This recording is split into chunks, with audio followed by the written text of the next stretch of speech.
le plaisir de vous annoncer que 80 patients, soignants et skippers venus de toute la France vont bientôt prendre le départ de cette édition 2025 du séjour thérapeutique Voile en tête qui se tiendra du 14 au 20 juin sous la forme d'une randonnée nautique.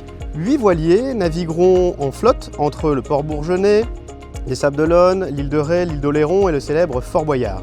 Cette année, Manuel Cousin a accepté d'être le parrain de notre édition, alors grand merci à lui.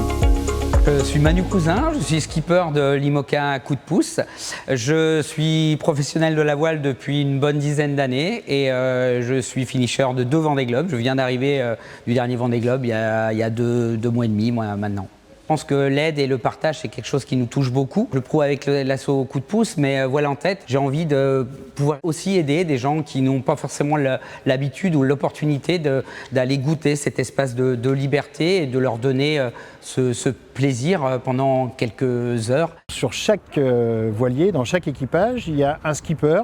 Parfois c'est un soignant, parfois c'est un skipper de métier. 1 ou 2 soignants et puis de 4 à 6 patients qui vont naviguer et participer aux manœuvres, à la vie de bord. Depuis 1992, existent les thérapies en milieu maritime où on propose des séjours thérapeutiques mais aussi des prises en charge sur la base de l'utilisation d'un bateau pêche-promenade, de char à voile, d'une caravale qui est un petit voilier de loisirs.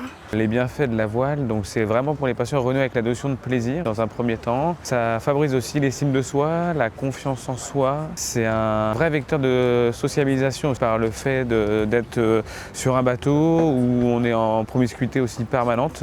Il y a vraiment une cohésion de groupe qui s'instaure au sein du bateau qui est très intéressante pour eux. Je pense que ça peut leur apporter, en fait, leur faire comprendre qu'ils peuvent être gagner en autonomie, être vraiment acteurs de leur vie.